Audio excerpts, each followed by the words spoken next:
कुछ दिनों पहले मेरे पास एक मेरे अजीजों कार्ड ने सवाल किया था कि हमें कुछ प्रॉपर्टी बाय करनी है या लोग जो प्रॉपर्टी बाय करते हैं उन्हें किन चीजों का खास ख्याल रखना चाहिए या लोग डरते क्यों हैं तो प्रॉपर्टी रेंटल प्रॉपर्टी या किसी भी किस्म की प्रॉपर्टी बाय करने। तो जो जवाब मैंने उनको दिया वो जवाब मैंने सोचा कि क्यों ना आप लोगों के साथ भी शेयर किया जाए, क्योंकि जाहिर सी बात है अगर उनके जहन में सवाल है तो सवाल आपके जहन में भी आता हो। तो मैंने सोचा चले ठीक है, फिर आज इस बात पे वीडियो बनाते हैं इस चीज़ के बारे में। अस्सलाम वालेकुम, मेरा नाम फैसल अमजद है और मैं अकारत मार्केटिंग के प्लेटफॉर्म से हाजिर हुआ हूँ। जैसा कि आप जानते हैं कि अकारत आप लोगों के लिए बेहतरीन आरओआई इनकम और गुड रेंटल इनकम जनरेट करने के बेहतरीन मौके लेकर आता रहता है। अब बात करते चले अपने टॉपिक के ऊपर। अच्छा, प्रॉपर्टी खरीदते वक्त लोगों को एक चीज बहुत जो है उससे प्रॉब्लम का सामना करना पड़ता है, जो कि ट्रस्ट इश्यूज बहुत आते हैं। लोग किसी की भी बात पे यकीन कर लेते हैं एक अच्छी ऑफर या लालच के चक्कर के अंदर आकर कि लोग कहते हैं जी फला प्लॉट खरीद लो, फला प्लॉट खरीद लो। मैं कुछ अर्से पहले एक चैनल पर न्यूज देख रहा था, मैंने कुछ इसको सर्च आउट किया तो लोग अपनों की बातों में बहुत आते हैं कि उसकी एक जमीन है, उसको अभी कंप्लीट नहीं है, उसकी डुप्लीकेट फाइल बनी हुई है, उसको बेच दिया करते हैं, जिसकी वजह से वो बाद में सिर्फ एफआईआर कटवाने में लग जाता है। तो जब लोग प्रॉपर्टी इस चीज पे खरीदे जाते हैं तो आपको स्पेशली कोई स्पेशलिस्ट बंदा ढूंढना चाहिए जो आपको प्रॉपर तरीके से गाइड करे। अच्छा, दूसरी चीज जो मैंने बहुत जो है सर्च आउट किया है, एनालिसिस किया है, कि दूसरी चीज इसके अंदर आती है प्रोडक्ट चॉइस।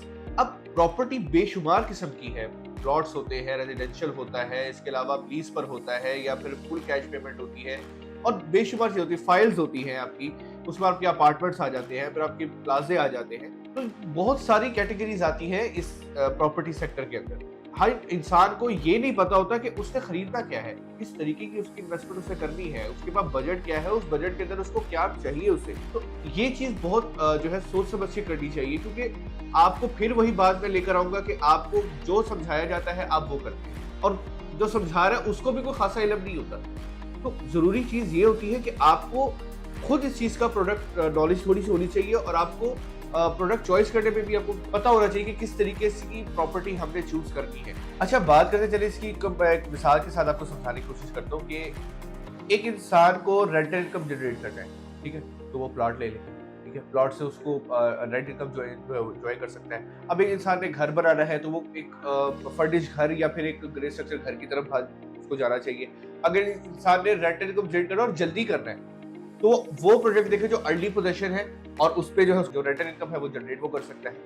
तो इस किस्म की बहुत सारी ऐसी प्रॉपर्टी की कैटेगरीज आती है जिसमें आपको अपनी जो है यूजेज के मुताबिक उसको चूज करना पड़ता है। अब होता क्या है कि एक इंसान को अर्ली पोजीशन चाहिए लेकिन वो खरीद लेता है वो प्रोजेक्ट, उस प्रोजेक्ट में इन्वेस्टमेंट करता है जहां पर उसको पोजीशन 5 साल के बाद।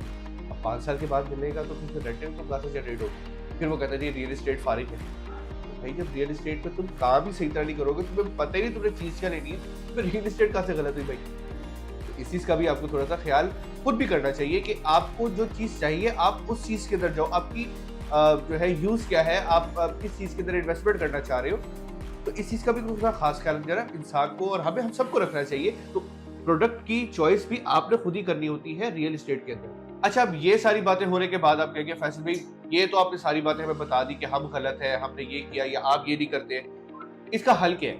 आप मेरे पास कोई बंदा आता है वो कहता है फैसल भाई मुझे एक जो है अपार्टमेंट खरीदना है, तो मैं प्रॉपर उसको पहले एग्जामिन करता हूँ कि उसको अपार्टमेंट क्यों खरीदना है, उसको कमर्शियल में चाहिए, उसको रेजिडेंशियल में चाहिए, अगर रेजिडेंशियल में चाहिए तो क्यों चाहिए, ये प्रॉपर कंसल्ट करते हैं, हम उसको प्रॉपर एग्जामिन करते हैं, देन उसके बाद उसको चीज सजेस्ट करते हैं, बेचते नहीं है, सजेस्ट करते हैं।